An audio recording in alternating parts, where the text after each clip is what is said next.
মুখ্যমন্ত্রী ডাক্তার মানিক সাহার নেতৃত্বে বর্তমান রাজ্য সরকার ক্রীড়া পরিকাঠামোকে নতুন করে ঢেলে সাজিয়ে সামনের দিকে ধীরে ধীরে এগিয়ে চলেছে।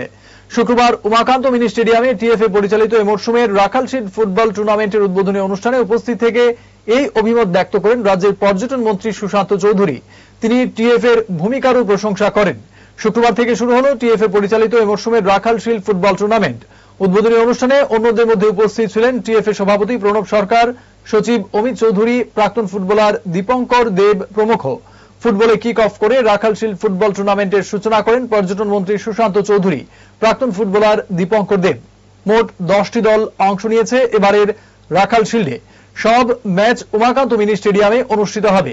22শে জুলাই ফাইনাল ম্যাচ। প্রতিবারই খুব উৎকর্ষতার সঙ্গে তাদের খেলা উপহার দিয়ে থাকে। বিশেষ করে যে ক্লাবগুলো, বনেদি ক্লাবগুলো বিগত বছরগুলোতে ভালো খেলা উপহার দিয়েছে এবং এবারও এই ক্লাবগুলো অংশগ্রহণ করেছে।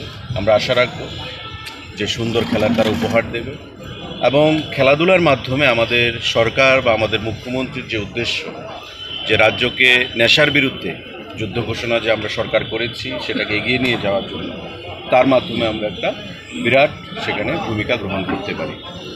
আমি ত্রিপুরা ফুটবল অ্যাসোসিয়েশনের এখানে সভাপতি এবং সম্পাদক রয়েছে যথাক্রমে প্রণব সরকার এবং অমিত চৌধুরী মহোদয়, এবং টিএফএর যারা বাকি কার্যকর্তারা রয়েছেন পদাধিকারীগণ, তাদের এই বলিষ্ঠ পদক্ষেপ গ্রহণের জন্যে যে প্রতিবার তাদের A division, B division, C division, Rakhal shield, এই যে মহিলা ফুটবল, এগুলো ত্রিপুরা রাজ্যকে সামনের দিকে এগিয়ে নিয়ে যাওয়ার জন্য এবং ফুটবল প্রেমী যারা ত্রিপুরা রাজ্যের বিভিন্ন প্রান্ত থেকে তাদেরকে বেছে এনে জাতীয় স্তরে পৌঁছানো, সেই কাজটা তারা করছে।